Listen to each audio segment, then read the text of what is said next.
Hey guys, welcome to the neighborhood. This is Pixel Street Videos. Oh shit, I already fucked up. Just keep going. Starting over. Keep going. We're not editing. Oh, we're not. Okay, this is all going in. Hey guys, welcome to the neighborhood of the Pixel Street Podcast, where we are on episode 125, and we are coming to you from 2021. It's been a year. It really has been. But we Also, are going. yeah. Sorry. Oh, I thought it was no. episode 124 for a second. I was looking at the YouTube, but No. no, it's 125. Man, this opening is a mess. But we're not taking any of it out because that's just kind of the year 2020 was. But as I was so rudely interrupted by that's Joel Campos. What's up, Joel? Oh, just living life. I rebuilt my computer yesterday, and I was doing that till 3 a.m. Took a break for a few hours to watch the ball drop, and that was it. Like, we just chilled New Year's just on our couch. Didn't really do much, which has kind of been 2020 in a nutshell, honestly. Yeah. Connor, what did you do for New Year's? Connor, God. I didn't watch the ball drop. That's for damn sure. That sounded like a waste of my time. And I was also really tired, so I wasn't terribly interested. Played some games. That was cool. I'm trying to catch up on the last couple things I wanted to hit ahead of our Game of the Year discussion here. So I was really plowing through a couple titles. But aside from that, man, just sat in, chilled, did nothing. Whole lot of nothing. Yeah. And if I didn't say so at the beginning, I'm John Hansen, and all I did for New Year's was play State of Decay 2, and man, is that a great game. So yeah, this show is going to be completely dedicated to looking back on the fire pit that was 2020, and then a little bit of looking forward to the future as well. We kind of have a bit of a plan of an outline here, but nothing really too set in stone. We're free Gonna be balling. Willie have Day. Yeah, we're just going with it today, boys. Yeah. I just kind of want to, let's just have a discussion. Let's start off the new year Let's do it. on a more, Let's talk about the good shit that happened. Yeah. yeah. Good video games. You know what? I say right off the bat here, we're going to go down, and each of us is going to give our top 3 video games of 2020. At the end, we'll give some honorable mentions, but all of us start at 3, then 2, then 1, switching on and off between us. And we'll just kind of talk about our favorite moments, our favorite games, I should say. So let's just start off with Connor. What's your number 3 video game in 2020? Man, when I was putting this list down, I know it's like low pressure and it's not meant to be a big thing, but I really stressed about trying to figure out what number 3 was going to be. I kind of really wanted to put Cyberpunk here, to be honest with you, as I'm having a decent time with it, as I've talked about before, but it's kind of messy launch kicked it out of there for me. So instead, I'm going to go with The Last of Us Part 2. Last of Us Part 2 obviously dropped early March or early to mid-March and kind of hit that sweet spot of when quarantine was beginning and Wasn't that everybody in May? kind of I thought it was March, wasn't it? No, it was June. It was it? June. Okay, God. Was it Ghost that was What in is March time then? anyway? No, Yeah. Ghost was supposed to be in March, I think, and then it got Ghost delayed. was July. I don't even know it got when delayed, video though. games Ghost come got out anymore. delayed. Yeah, I think Last of Us Last- got delayed too, from Yeah. February. Fuck. Last Yeah, of Us so Part it was. 2 It was originally. June 19th. Yeah. God. And then Ghost was originally in June. It was July But- 17th, I think. Yes, July 17th. Either way, I mean, we were in the midst of staying at home, not doing much of anything, and just trying not to catch the plague for the most part. And playing a game that had zombies in it seemed weird at the time, and yet oddly fitting as well. That said, that game is incredible. I know all 3 of us played it. It's a continuation of a storyline that I think means a lot to a lot of people. The first game was kind of this climax of the video game industry at the time, where games too often dropped without much meaning, and Naughty Dog obviously handles anything they do with such care and love in their craft, and people had been anticipating this for a long time, and I would like to think that they delivered. I think Last of Us Part 2 was fantastic.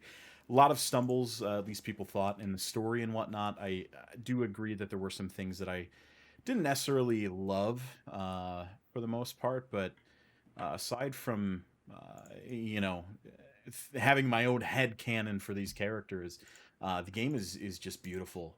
It's art's gorgeous. The modeling of each and every level, the amount of detail that goes into everything that they made here is just fantastic. And I really feel like this is a game that pushed the industry forward in terms of quality standards and really what's capable inside these video games. I mean, the easy comparison here is a game like Cyberpunk, which obviously also spent a long time in development and was by another very large company. But regardless, Last of Us being on a much smaller time scale as opposed to Cyberpunk, because Cyberpunk was announced in what, 2013, 2012, something like that. 2012, yeah. So it had some kind of hard production path for quite some time, and we ended up with something less than playable at moments. Yet you have a game like Last of Us 2, which for all intents and purposes is almost perfect. I mean, the physics are incredible. Like carrying those ropes around, or what are they, like the electrical plugs from the different generators and whatnot, and like seeing it route its way along the geometry and like just real world touches that you wouldn't find in a video game like that normally, just really show off that Naughty Dog magic that they have to inject in the games that they create. And man, Last of Us just fantastic game. Yeah, it's real good. Way better than the first one in terms of shooting, which was kind of my dull point on the first one. Unfortunately, the controls were kind of a bummer. But yeah, Last of Us Part 2, man, good fucking video game. Yeah, really good. It's game of the year. It's crazy that this game is so polished when you're looking at a game like Cyberpunk that was in development for so long, and then you got Last of Us Part 2 that, the first one came out after Cyberpunk was announced. Yeah. 2013. Which is insane. The Right. first game came out after Cyberpunk was announced, and then you have to assume this one went into development like 3-4 years ago, right? Because they came out with Uncharted 4 and stuff, so I'm sure it started immediately after, but with a small team or something. Right. But it's still crazy to see that this is a last-gen game, and it's so polished, and it looks so much cleaner than Cyberpunk does, even on new-gen consoles.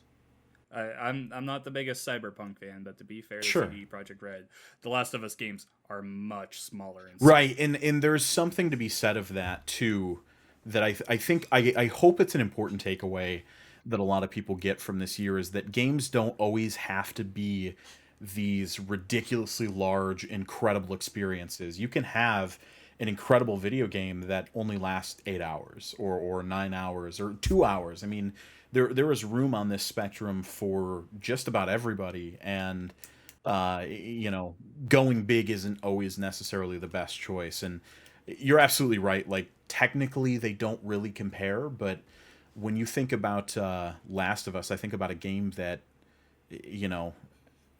really came out in a way that I felt there were no major improvements whatsoever that could be done upon that game to make it any better than it already was. Like, it was, in essence, what I think of when I think complete video game. Like, a year after patches and bugs are removed and fixed and squashed and all that fun stuff, it really is that level of completion that I think we don't see a lot anymore. Especially at launch. Yeah. To see it launch like that, and to look better than games that are intended for, to stress the hardware of these new systems. You think of the big marquee games that we were supposed to get with these new systems, and obviously the pandemic threw a lot of that off, but none of those stack up in any measurable way at this time to what Naughty Dog was able to pull off. I mean, even going back to their further titles, like Uncharted 4 was an absolute masterpiece for the time, in terms of graphics and detail, and it was just it was incredible. So yeah, this game's fantastic. All right, Joel, what's your number 3? So my number 3 is Final Fantasy VII Remake, and I've loved the Final Fantasy VII games. So, I mean, it's no surprise that, I loved 7 at the time, even though I never beat 7. I still don't know how the game ends, because I was such a little fucking kid. Like, You still don't know. You've only played half of it. Yeah, I know. I only played like the first disc, maybe. I don't even really know, but like this Probably game, further it just than I got. yeah, further than you got. Yeah, it just like I don't know. Like it's so nostalgic. Just Cloud with his fucking giant sword.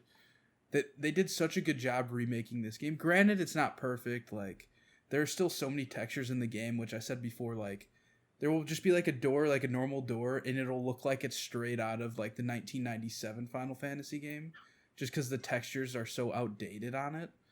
But Wow. like other than that, the game like it looks good. The cutscenes are great. It plays really well. They kind of did a great job like revitalizing the play style in it and making it kind of more futuristic in a way. Um, it's not like a turn-based RPG as much anymore. It's kind of Yeah, more they really battle. took that and made it their own thing. I Yeah. haven't played the retail SKU of Final Fantasy VII Remake. I've got it installed on my PlayStation. I just haven't had a chance to touch it. It's probably what I'm jumping into next after I finish off what I'm playing.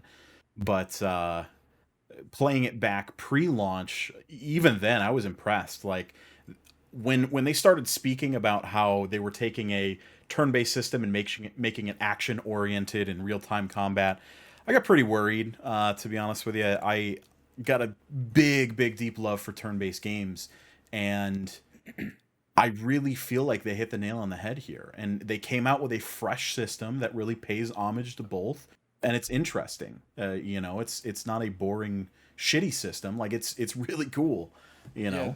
they did a great job taking kind of the gameplay aspect from like Final Fantasy 15 and merging it with the old Yeah. style of turn-based Final Fantasy Absolutely. games, which I mean it paid off really well. I enjoyed my time with this game a lot. I wish I had the patience to go back and platinum the fucking game, but I just don't. I Too do much. not have the patience to do it. But yeah, and I just want the other two to come out already so I can finally know how this game ends. And like Could be waiting a long time, baby. oh, Yeah. I know.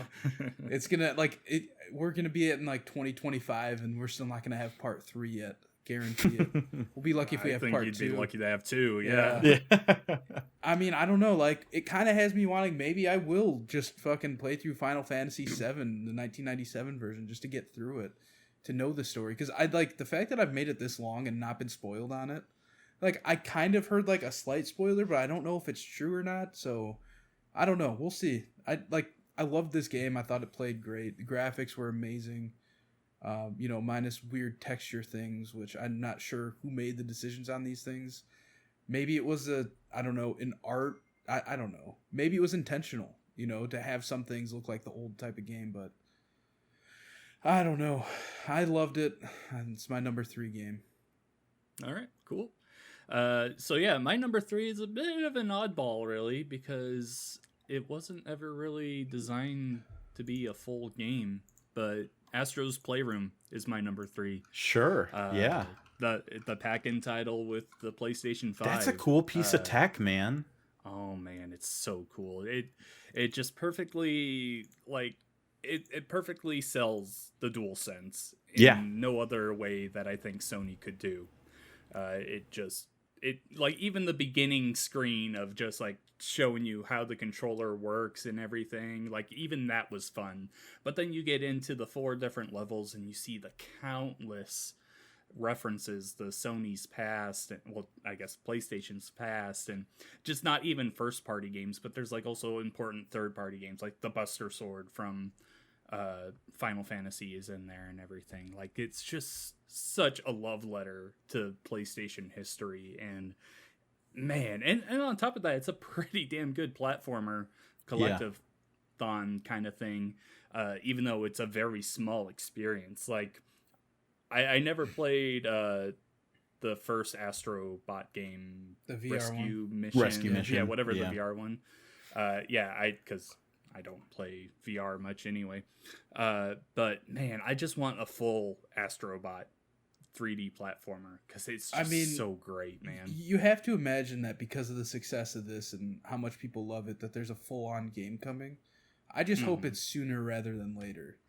Because Yeah, I me think too. I think that this demo did a great job showcasing the new controller and kind of paying homage to old PlayStation consoles of the past. But you have to imagine the next game, isn't going to be as, PlayStation heavy. It's going to be just a full-on platformer. Mm-hmm. Yeah. Kind of like the VR one was. The VR one was basically just a platformer. It wasn't any fancy, it wasn't like you wouldn't see a PS2 lying around like you would in this demo. Or it's not a demo, it's a game, I guess, this pack-in game. But yeah, this game was great. I loved it. I do want to say, it's obviously very cool. It's a fantastic piece of tech. I just hope that they don't take what they learned with it and the parts that people loved of it and apply it to something else. I hope it just remains Astro. Because Astro himself is just charming, Yeah, I don't know, it's half in, half out. I hope they do, but I could also see them take it and, do some other kind of game or give it to one of their first parties and, really adopt that tech into something else. I just really hope it's Astro that takes it forward in some way, shape, or form, because it's cool, man. It's feeling those triggers vibrate and give you pushback and momentum and skating across the ice and feeling the ice in the controller. It's just experiences that you cannot emulate in any other way. This time at least, and yeah, it's fucking great, man. That's a good pick. I mean, yeah, there's just so much love in the game. Even just the renders of all the PlayStation hardware in the past. You can open up the console trays and everything, and just every little flip the power button is put in. Yeah, and there's the GPU Jungle song is just a song about the GPU singing to you how it works so hard to make you happy and everything. Come on, man. That's so freaking cool, man. It is. Astrobot is... that's just for me. They need to go forward with Astro as the PlayStation mascot. Get for sure. That's what I'm saying. Is I would love your boy. To see more Astro. I think there's a lot of value in that brand, unattached to cool tech. They did it for VR. They did it for the controller. Just give Astro his due. Make him his own game. Absolutely. So, all right, Con. Oh, I was just gonna say. So, my sister and her fiance came over, and I had them play Astro's VR mission, and they loved it. And every time she comes over now, she's like, "Hey, can I play with my little buddy?" She just calls him her little buddy because he's so cute. And I had her play this as a tech, the tech demo, and she was amazed at this fucking controller. And so they just nailed it. They did everything they needed to do with this game. When I think of pack-in titles that perfectly sell a console, Astro's Playroom and Wii Sports are just at the top. Sure. Yeah. Okay. I was thinking. I was fuck. What game is even close to this? But Wii Sports. You're right. Yeah. It's totally the same. Yeah. Yep. Okay. Moving on. Number 2, Connor. Oh man. So this one kind of surprised me this year. I was expecting to like this. I wasn't expecting to like it as much as I did, and that's Assassin's Creed Valhalla. So the latest entry from the Assassin's Creed team. That franchise is tired, man. I wish they would let it take a break. For as much as I enjoy those games, it needs more of a break than just a year or two here and there. That said, I picked up Valhalla and I kind of forgot all about that. I forgot about the fatigue I was feeling with their shitty loot system. I forgot about the nonsensical chase missions that I hate and whatnot.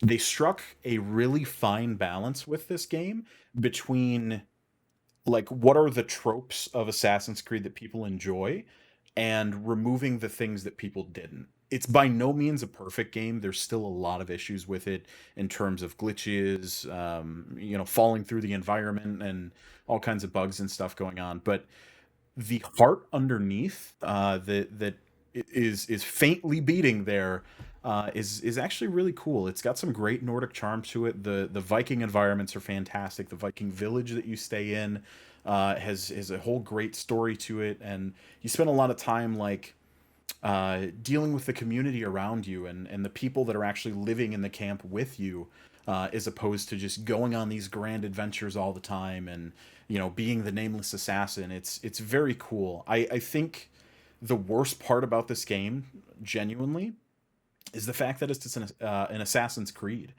because it takes what would have been a really cool Viking video game and shoves it into the Assassin's Creed shoebox. It's because they keep going back to the current day story. Listen, we've only been saying right. for 15 years Yeah. now that story sucks and we don't want it, but they keep going back to it. And the reason they're going to keep the Assassin's Creed name is because that name It sells money. Yeah. Oh, absolutely. And I totally get that. I understand it. And it's probably exactly why something like Immortals Phoenix Rising happened, which I have not played, by the way, so cannot talk on that one at all. But yeah, I mean, it's going back to Valhalla, it's fantastic. It's a very, very good video game. They did away with the really trashy loot system that they had in Origins and Odyssey. I know some people were into that. I typically like my loot games as well, but Valhalla just did not do it for me in terms of their loot system. The other one, sorry, didn't do it for me in terms of Odyssey. loot system. Yeah. Valhalla gives you weapons that stick with you throughout the entire game. There are new ones defined, but they stay steady and constant. It's typically like 1 or 2 of each type. You upgrade those over time, and that's how you're gaining power. There is a leveling system. There is an RPG element. And they do go a bit further in terms of choices and impacts of your choices. So it kind of leans in that BioWare direction a little bit. But it is really its own thing at the same time. It's got that Assassin's Creed DNA of charming characters, interesting side missions, political intrigue. It meshes very well, and for as good as Odyssey and Origins were, I really do think this is one of the best Assassin's Creed games in a very long time, and for that, it's at number 2 for me. All right. Joel, you're number 2. So my number 2 is arguably the best Assassin's Creed game to come out in 2020, Ghost of Tsushima. Oh, man. Oh, okay. Yeah. So this game, it caught me off guard. Like, I want to say they came out with like a gameplay trailer like 2 months before it came out, or before it was supposed to come out or something. Mhm. But they came out with like a gameplay reveal, and I was like, holy shit, this game is completely different than I thought it was going to be. Like, I thought it was going to be more like Sekiro, where it's kind of like a Souls-like game. Yeah. But this game, it's just an Assassin's Creed game without the bullshit. That's all it is. That's what I've heard. Everybody's been wanting a, samurai Assassin's Creed game, and Sucker Punch just took it in their own hands and said, we're doing it. And it's a great game. It's got a great story, a little predictable at times, but I mean, what game isn't, honestly? Right, yeah. But like the graphics, it looked great, played great.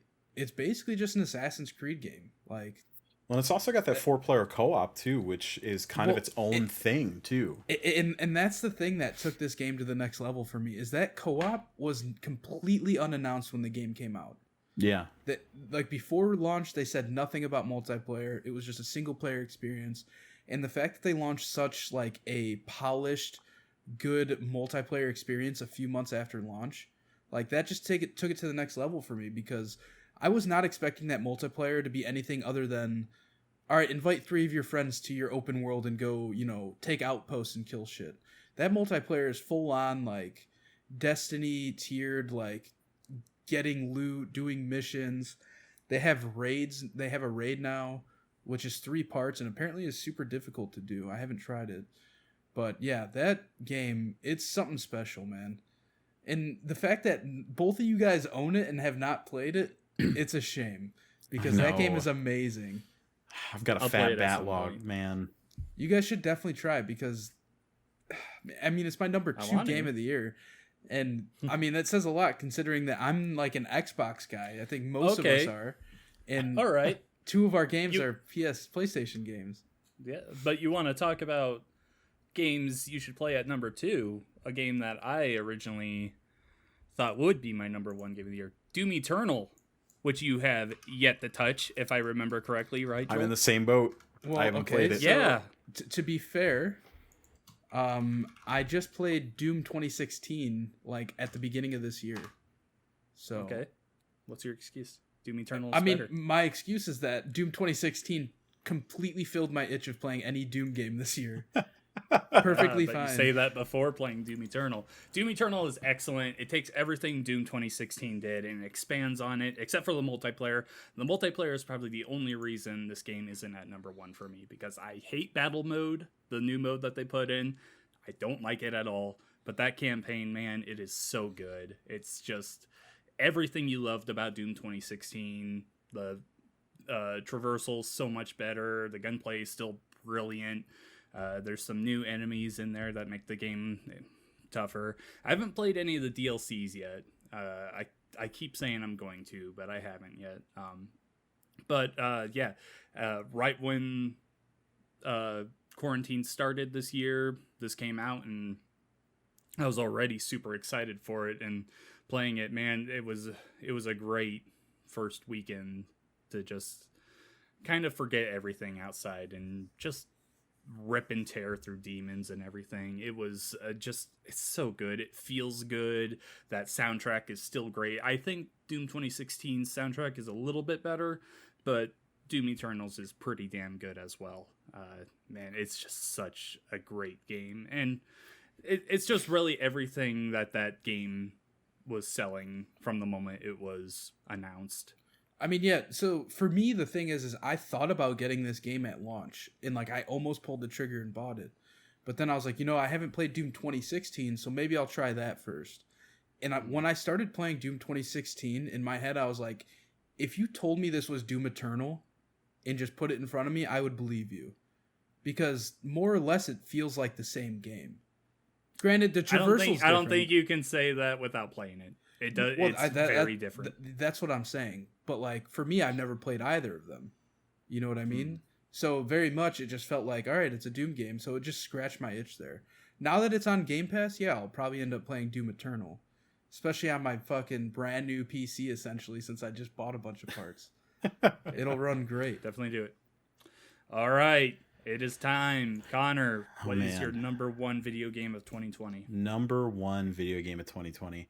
If you would have asked me a week and a half ago, my answer would have been entirely different than what it is now. So, on a whim and a recommendation from a friend, I picked up a game you may have heard of. It's called Hades.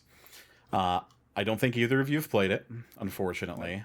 Joel, I recommended the other day that you should check it out. John, I think you absolutely would love it. Hades is the latest from Supergiant. You play as Zagreus, the son of Hades, and your objective is to escape hell, basically. So there's like a big rift between you and your father. You are on your way out. The game is like a run-based game, roguelike essentially, because as a demigod or god, you cannot be killed.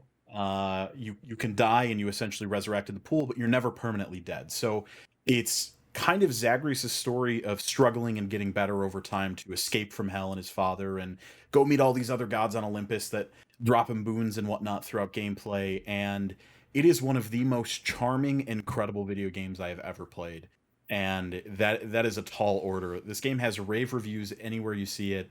And I kind of wrote this game off because typically I'm not into things like roguelikes. But I jumped into this again on a recommendation, and my God, this game is incredible. It's so much fun. The core gameplay loop of this is, like I said, it's kind of run based. All of the different levels are procedurally generated. So as you move room to room, everything's fresh and new enemies, new weapons, or their new weapons for the enemies and stuff, new challenges to go about. But there's always a sense of progression in this, which is the thing that I've always kind of missed in a roguelike. I hate making a run and then just dying and being like, well, fuck, I wanted to get further, or I wanted to beat it or whatever. This game takes that and makes that rewarding, so that even if you did die early on in a run, or earlier than you're used to, or didn't get as far as you normally like, you still feel like you've progressed. You can spend various different currencies on upgrading your house, upgrading your bedroom, spending darkness so that you can upgrade Zagreus permanently, so he gets different abilities and stuff that persist through different encounters and through different deaths and whatnot. There's different boons that you can get, which are like artifacts that give you special abilities. There's a bunch of different weapons that you can unlock. There's a sword, there's a gun, there are gauntlets, there's a spear, there's a bow. I mean, tons of different things that you can use. And effectively, every time you make a run, you're crafting a build. You're curating a plan that wouldn't have existed in any other time. When you drop down, you get a random god boon, and that boon can do things like when you shoot at an enemy with your gun, your bullet now is heat seeking, and it'll hit 2 more enemies as well. So every time you shoot, now you're hitting multiple enemies, and then you get other stuff that stacks on top of that, and you're kind of going through and taking different pathways as there's different doors that open up to you to kind of curate your perfect build and hopefully make it through the run all the way up to the final boss. And it's just very charming. It oozes with style and panache. Zagreus is incredibly likable. All of the characters in the game, most of the side characters and whatnot, fantastically well voiced. There's just tons and tons of quality to this game that totally blew me away when I picked this up, and it was such a happy surprise. I'm happy to put it at number one because it absolutely deserves it. There is so much skill and thoughtfulness and love that went into creating this video game. I would be doing a disservice to it to put it at anything else. And I highly, highly recommend it. I highly recommend checking it out. Watch some runs of it if you think it might not be something you'd be into, or buy it on Steam. You know, you can play for an hour and a half, and if you don't like it, just refund it. But either way, it's not terribly expensive, and it's very, very, very good. It's steeped in Greek mythology. You're meeting gods, you're fighting monsters, it's just really cool. It's exactly what I was looking for. Something to like get into, but then mindlessly be able to replay over and over and over again, yet get something out of it every single time. And man, I'm in love with it. I haven't beat it yet. I'm getting there. I think I'm at like 20 hours or something like that now, and I don't see it slowing down anytime soon. All right, Joel, what you got at number one? So my number one game, this is going to be quick because we already talked about it, is Last of Us Part 2. I mean, you guys know I love that game. I think Naughty Dog they're just really good at telling stories. You know, whether or not you like the story of this game, they're just good at telling the story that they want to tell. So I think that they're kind of like top tier, you know, at telling stories. Because that game, completely unpredictable, I would say. Like, I didn't know what was going to happen, you know, at the very end of the game. I didn't know what was going to happen at the beginning of the game. Yeah. Like, that game, it caught me off guard all around with the story. I don't want to, you know, go into spoilers or anything. I think we already did a spoiler cast for that either way, but go check that out. I don't remember. But yeah, that's my number one game. I just loved everything about it. I fucking played the shit out of it that first weekend. Spend a bunch more time talking about Last of Us Part 2, but I can't think of another studio that is able to put you in a world and make you feel like you're in that world like Naughty Dog can. You know, it's just everything they put out is so incredibly immersive, and it really is incredible. It's, you know, hats off to Naughty Dog. I can't think of a bad thing they've done recently. Yeah. Last of Us is in my top 3 because I only liked about half of the game. And that's kind of what I was going at, like, whether or not you like the story they're telling, like, they're telling a good story, you know what I mean? Yeah my whole thing is it's a good story that I only liked half of, but it seemed to drag on for me at moments. It does overstay its welcome a little bit in terms of length, but what they nail is just the acting. I mean, Laura Bailey and Ashley Johnson are just queens of voice acting. They both did their jobs brilliantly, and then also just the animation in this game is just there's no other game that even touches the level of animation and what's the word I'm looking for, just the like physics and everything. But my number one is Ori and the Will of the Wisps, because man, this game, guys, it is so freaking good. So this came out just before pandemic started and everything. And I've definitely talked a lot in the past about how much I love Ori and the Blind Forest. And just like with, I've definitely said this quite a few times on the show here, but Ori and the Will of the Wisp is just, it does the perfect thing that a sequel should do. It takes what came before it that may be great and everything, and it just builds on it. It doesn't take away anything that you didn't like. If there was stuff you didn't like in the first one, it removes that and fixes it. It just does everything better than Ori and the Blind Forest.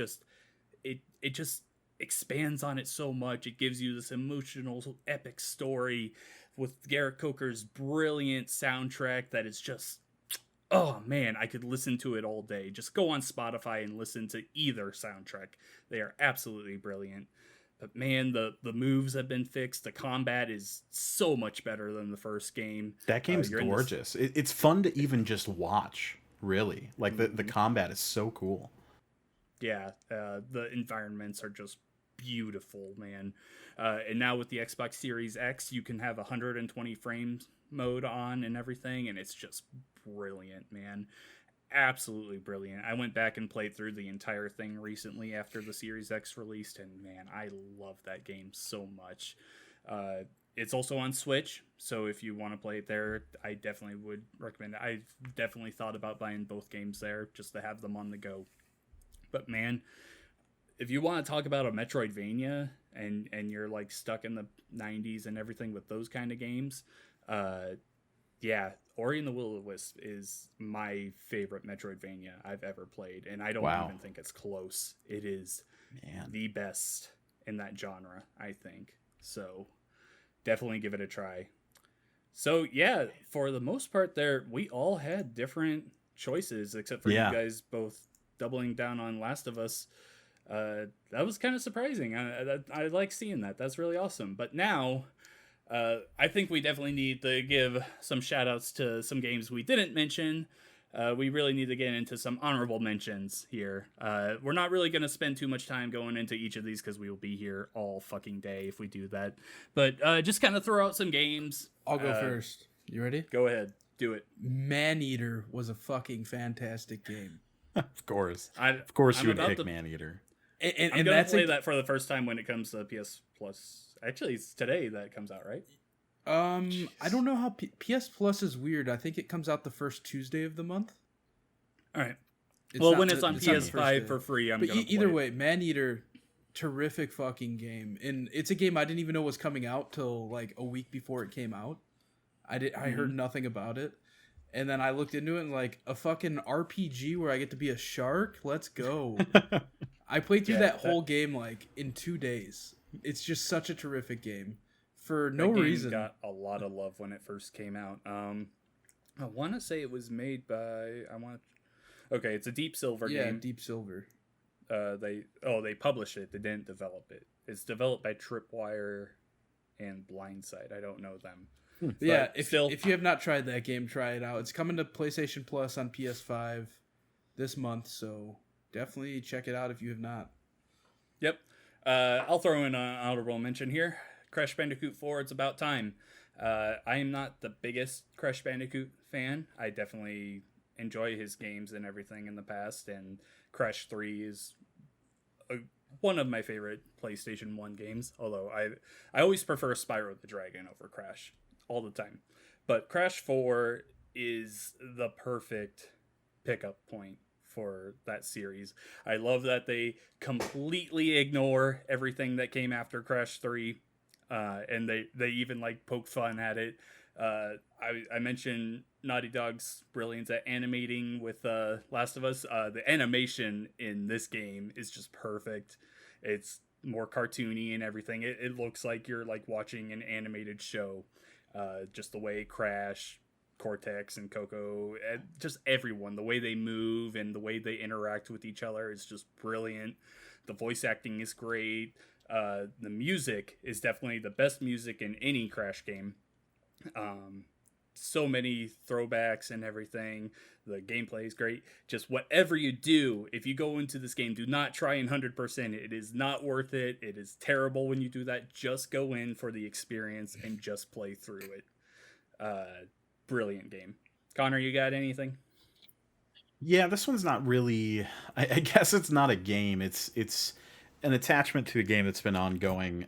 Joel can probably speak to this one a little bit too, but I wanted to mention the Beyond Light DLC for Destiny 2. Destiny certainly had its stumbles over the year, and like I said, I know this isn't quite a game that released, but it is pretty sizable and it adds a whole chunk of new I'll content. allow it. It's yeah, it's Destiny. It's comfort food, and this DLC was great, man. Stasis was awesome. I think it's a lot of great new additions to the video game, great new weapons, a bunch of cool new content and whatnot. And I really hope that it's the starting point for what is to be a golden age of Destiny in the future, in really moving in the right direction with their content. Obviously they thinking fresh in your mind. Their split with Activision happened not that long ago, so for them this is kind of their first time being alone again in quite some time, and I hope it works out for them. Bungie always seemed to be a solid developer with a lot of people that really, really care about the products that they put out and the people they interact with. And I, for one, am thankful for the work they did in Beyond Light. I think it was top notch, really great stuff. All right. I also want to throw in Shantae and the Seven Sirens. In the past, I've talked about how much I fell in love with Shantae and the Pirate's Curse and Shantae Half Genie Hero when they came to Game Pass. So those games are absolutely brilliant. When this game released this summer, I got on it right away and played through it. And man, it's so great. Again, I'm going to say it again. Excellent animation. They put in more voice acting and everything. They actually have cutscenes that are like anime cutscenes now. It's so brilliant, and I love those games. They are also Metroidvanias, so if you're into those kind of games, definitely give them a try.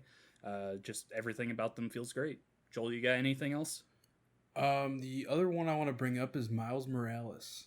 I Yes. fucking love those Spider-Man games. I was going to throw that one in next, too. Those Spider-Man Yes, so games are good. so good, and Miles Morales is no exception. That game is amazing.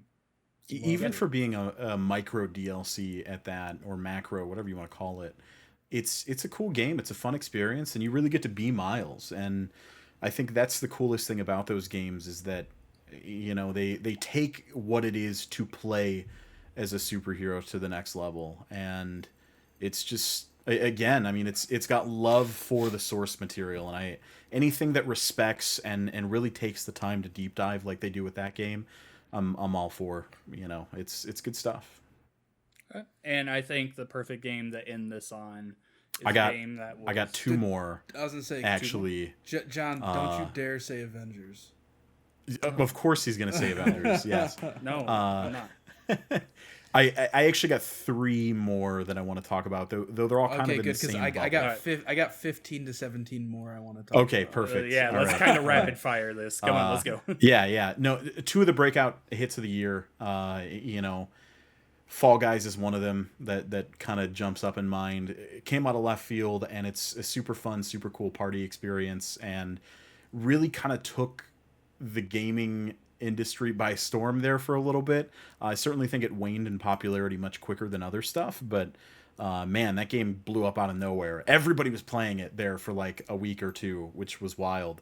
And then the next two, I don't know what your last one you're adding, John, is, so I don't want to step on its toes, but Among Us, I think is definitely worth the conversation. Is that game, again, same thing, simple premise, and it just popped up out of nowhere to really be one of the biggest breakout hits of the year, and it's deserved. That game's really cool. It's got some interesting aesthetic to it, I guess I'll put. But yeah, it's I like to see little games like that get the recognition they deserve, and get some credit aside from just these industry mega hits that keep getting churned out. Because if you want to keep getting the same regurgitated bullshit over and over again, keep buying Call of Duty every year, keep buying FIFA every year, Madden, so on and so forth. But if you really like interesting and different experiences, indie games are where it's at, man. Whether it's Ori or Among Us, Fall Guys, I mean, Hades, these games are the games of the future, man, and they're super cool and absolutely worth checking out. And the last one is probably the one you're going to mention, which is Animal Crossing, man. How can we not get out of 2020 without talking about Animal Crossing New Horizons. This game, the game, man, the game that saved Oh. 2020. yeah, Yeah. kind of, yeah. It came out at a It perfect saved time. many of our sanity. Yes, it came out at a perfect time, and while it's you know it would have done well on its own, I think, because Animal Crossing is Animal Crossing and it's very popular. But there's no denying that the pandemic kind of launched it into superstardom, and it deserves it. It's a great video game, man. It's great Animal Crossing. It's a great Harvest Moon, basically, and I'm thankful that it exists, because if it didn't, this year would have sucked a lot more. Mm-hmm. Yeah, I had to buy a Switch Lite so that me and my fiance could play at the same time. Yeah, Like, that's how into that game we were. And finding that Switch Lite, damn near impossible. at the tough, time. man. Yeah, those consoles were selling like crazy when that game dropped. Yeah, like all the way through June, you couldn't find a Switch anywhere. Dude. Mm-hmm. It's kind of been this whole year, man. It's man, who would have thought that the savior of the shittiest year ever was Animal Crossing? You know? Right? No kidding. All right, Joel, you said you had some more as well? No, I was totally joking. Okay. No, he was being an All ass. right. All right. No more. No more honorable mentions. Anything outside of those games suck. They're all and bad. we hate them. Yeah. They're bad. The rest of the They games shouldn't are exist. bad. All right. So now let's just kind of, we had some fun talking there, but I really want to talk about, quarantine and the pandemic. Really just, those Yeah. are words that will define 2020 when we look back on it. We've all had some rough times in it. But just like any other time, video games helped us out, as we mentioned with Animal Crossing. So let's just give a quick shout out to some games that really helped us cope during quarantine this year. I'll start real quick. A game that I played through very near the beginning of quarantine, Donut County. I fucking love that game, man. Oh, Donut County is so good. It's a small game. It's only like $10. If you but buy I it on definitely mobile, it's even recommend cheaper. it. It's like $3 on mobile. Awesome. Yeah. So good, man. It's just the perfect relaxing game.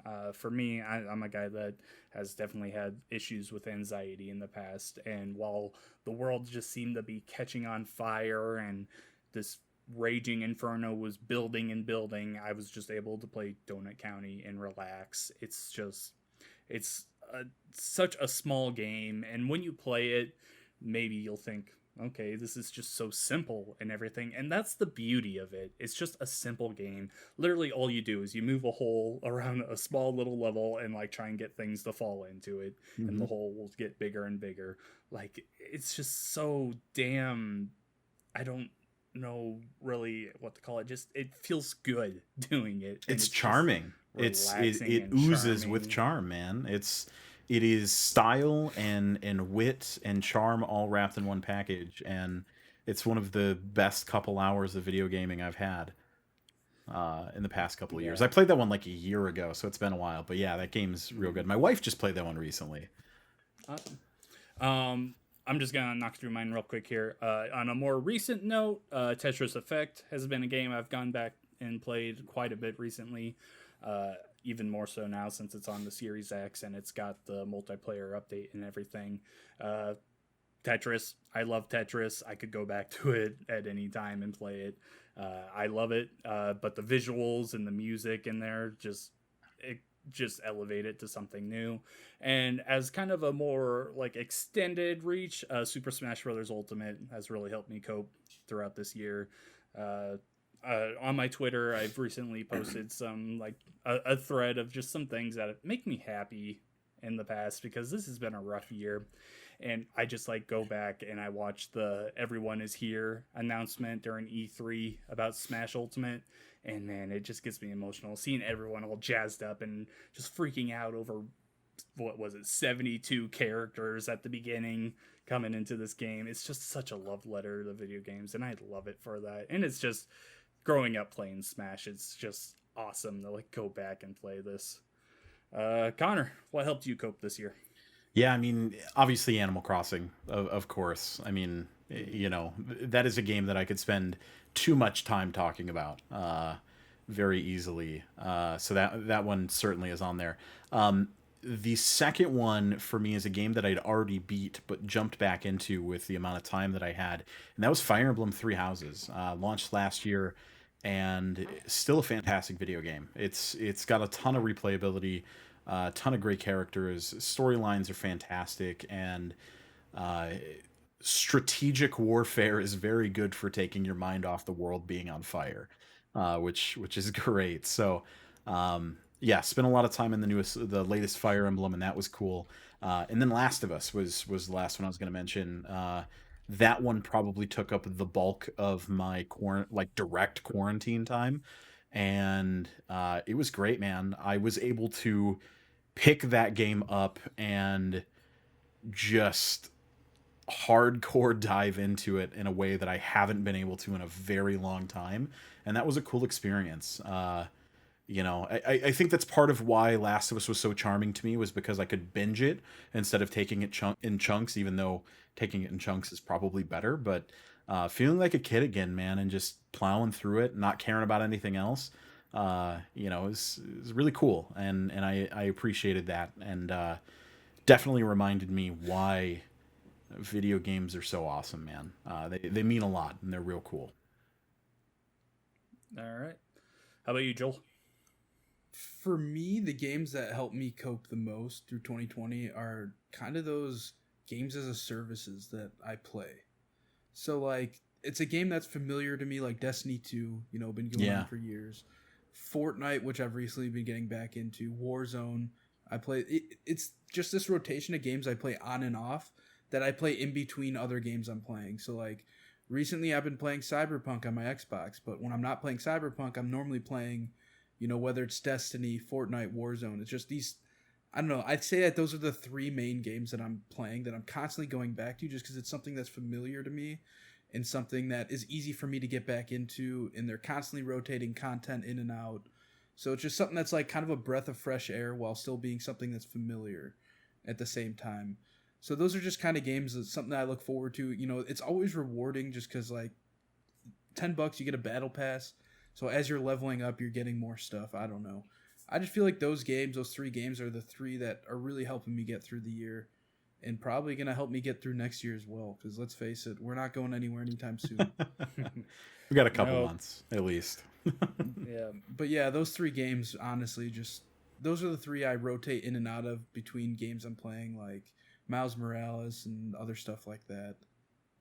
It's good to have that game to jump back to, that palate cleanser, that you can just kind of turn your brain off, jump into, and just do your thing, man. And it's cool too, because games have gotten to the point where it's hard to have time to play them always because they're so big.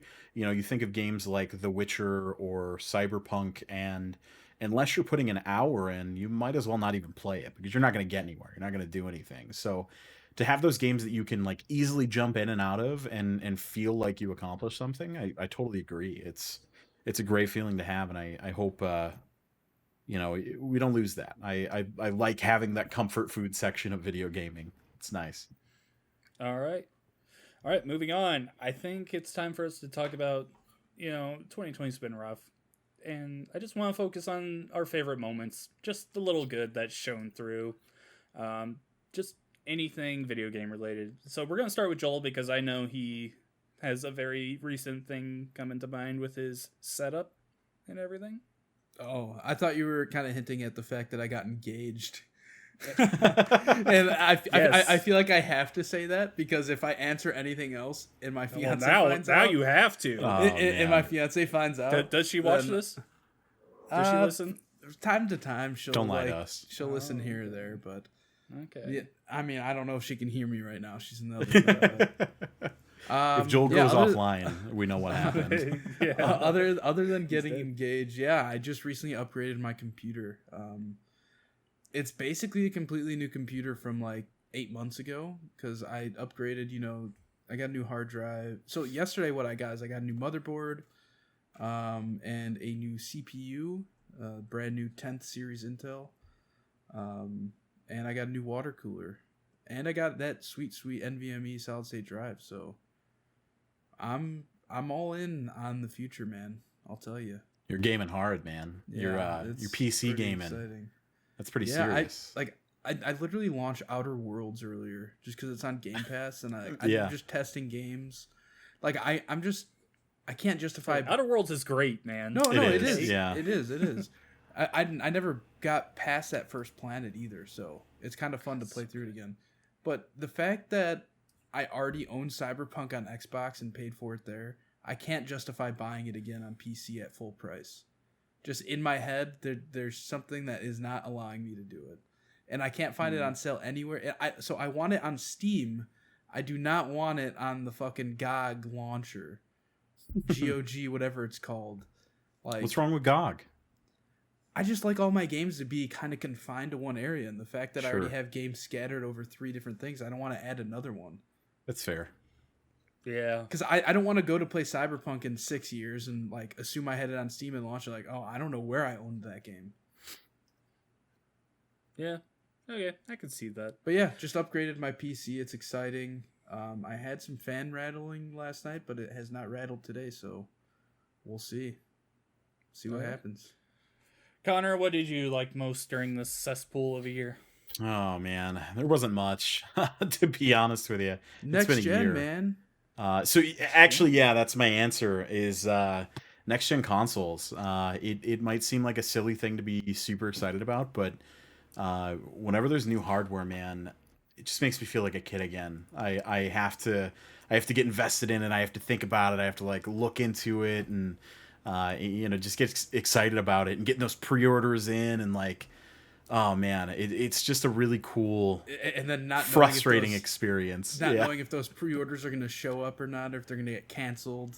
I mean, the day it's I supposed to be had delivered. an inside guy and had no issues, but trick question, I was the inside guy. I No. am an inside guy. Yeah. It's always a cool time to see our industry advance in a measurable way, and new hardware launching is always an exciting time, but this generation specifically, it just doesn't feel like any other generation we had. It really feels like consoles are growing up and we're getting serious. We're getting to a place where, console gaming is accessible, fun, yet also expensive and gratifying. It's the experiences that came with these machines were fantastic. Astrobot, I mean, come on, such a cool surprise just to boot a console on and have that already installed and be able to mess around with it and like find out that it's a quality game, not just shitty bloatware. The Xbox just running seamlessly and having no issues, that was really cool. Unlike my PlayStation, who had constant issues from day one. Yeah, it's just always a cool time, and for me it was walking out of the store with those two consoles in hand, man. I don't know that anything can beat that feeling. It's stupid, but it's really cool. It's a lot of shout fun. out to our unboxing videos we made for Yeah, those yeah. because like If you want to You see can what just those Our look first like. impression videos, man. you could just tell how excited we were to open those fucking Yeah. boxes. Straight up. Every time there's a new console release, man, I go back to just being a kid. Just Yeah. playing a Nintendo 64, my Much less GameCube. opening that up and Yeah. and just going through the process of actually like hooking it up to the television and getting your old one out of the way or whatever. And, like and then it's waiting 3 hours for it to update. updates and yeah, of course.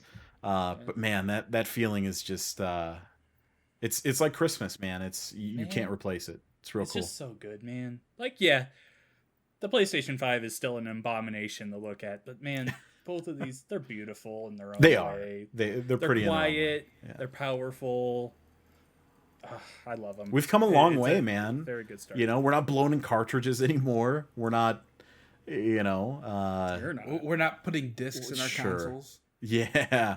Oh man. Yeah. Gosh. What a time. That was good. All right. For me, 2020, I mean, yeah, there's been a lot of rough times, and I've really thought about like just kind of like giving some shout outs to specific video game moments, but nah, I've decided I enjoy doing Pixel Street with you guys. It's Hey, been fun. That's a cop We've out, grown. man. He doesn't I'm have not anything the to bring to the selfish one table. here. No, We took no. all of In his all stuff. honesty, in all honesty, we've grown a little bit. We started a We have. YouTube channel. Hey man, this is we got structure in our lives because of this. Having to do this every week. It's true. Yeah. Think of how much John would be sleeping if he didn't have to do this podcast every week. Absolutely. If we didn't text him every day asking when we're podcasting next, yeah, Yeah, John would just yeah. perpetually sleep. I've got nothing else to keep me up. It's I been feel a good that. coping thing. Yeah. Very excited for what 2021 will bring. Yeah, Yeah. it's So been a killer year. then- Not to shut you up and steal your thunder or whatever, but you're absolutely right. I No, mean, don't worry. YouTube channel, Discord. We really been focusing around Pal socials Party and Nights. stuff like that. Shout out to Pal Party Nights. Yes, please come join us if you haven't already. We've been having a lot of Absolutely. fun. I actually just voted before we started. I just voted in the latest poll that is on our Discord. You can go vote now. It's in the secrets tab. You just go find that and What? you can let us know what you want to Did play you for the put next one. something in there? What's that? I didn't know it was up there. It must have been one of you guys. Dude, that's from from September. Hey, go vote, man. No, somebody And there's look a at this. reason. Connor, got Connor, edited there's a at reason it's 11 called p.m.. secrets. There's a reason it's called secrets. It's because it's only for us to see. I was Man. testing that out. Oh God! All That right, wasn't a don't go to the real secrets thing. one. Then So find that it means elsewhere. Connor- No one Connor probably besides us voted can twice. see it. That Hey, means I Connor already probably voted on in it though, twice. didn't it? Yeah. See, Because I there's voted four- on it. There's 4 and votes it's all in there, good. and if only 3 of us can Oh. see him.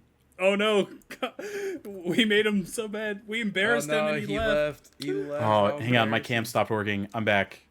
All right, Oh no, it's fine. I'll just be blank for the rest of this. It's all good. that's fine. I mean, we're but- dead. But now John's on my name and I'm on your name. It It's doesn't- fine. all right, hang It's on. fine. It does. We're ending it the anyway. video is fucked.